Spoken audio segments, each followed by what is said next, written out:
coming to get you, Barbara. They're coming for you, Barbara. Look, they're coming for you. Look, there comes one of them now. You can turn back now, or learn the stuff they don't want you to know.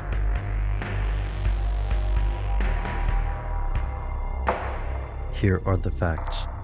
Fear of the Walking Dead predates written history, and cultures across the world tell stories of corpses possessed by some evil force returning to terrify the living. With the emergence of mass media, films, books, and video games have transformed this ancient fear into a kind of recreation. People watch zombie films for fun and visit haunted houses on Halloween. But is there any truth to the legends? Are zombies real? Here's where it gets crazy.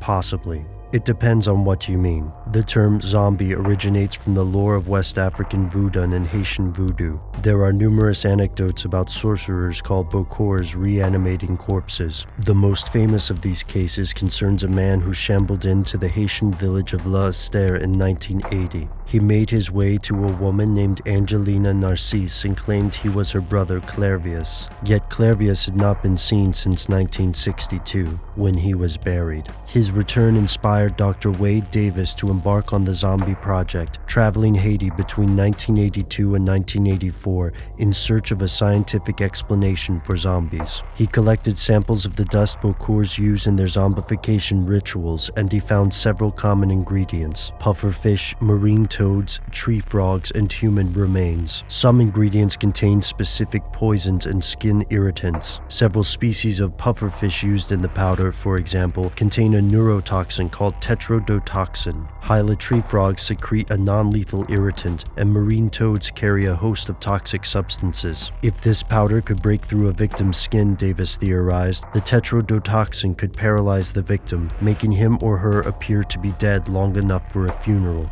Afterward, the bokor merely needed to dig up the victim. Davis tested the powder on animals, but other scientists have questioned his methods, including the reliability of his results. While some experts see this as the only possible explanation for zombies, others see it as pseudoscientific, pointing out that many so-called zombies are in fact mentally ill or handicapped rather than dead. Yet even if victims of poisoning are the root of zombie stories, these victims are usually dazed and docile, a far cry from the violent cannibals of stage and screen. Human beings don't need to die to behave like zombies from horror flicks. They just need to be infected with the right diseases. In an earlier episode, we examined the curious effects of parasites. Some, such as toxoplasmosis, can alter the perceptions and behaviors of their host. Usually these hosts are mice, rats, or cats. However, experts estimate that millions of humans have been infected at some point, and studies show the parasites may influence human behavior while also increasing the chance of mental instability.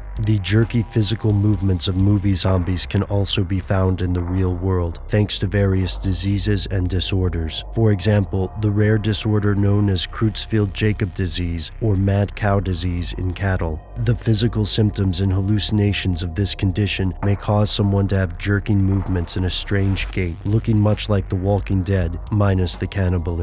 Yet these diseases and parasites are not likely to cause a rampaging horde of monsters. It seems the zombie swarms of movies don't measure up to reality. Where does this leave us? If actual zombies are victims of poisoning or have misunderstood psychological problems, then it appears there is no proof of genuine Walking Dead. At least, not yet. Tune in next week for the second part of our zombie series, how human beings may be able to resurrect the dead, and why it may be something they don't want you to know. Consistent reports from witnesses to the effect that people who acted as though they were in a kind of trance were killing and eating their victims prompted authorities to examine the bodies of some of the victims. Medical authorities in Cumberland have concluded that in all cases, the killers are eating the flesh of the people they murdered.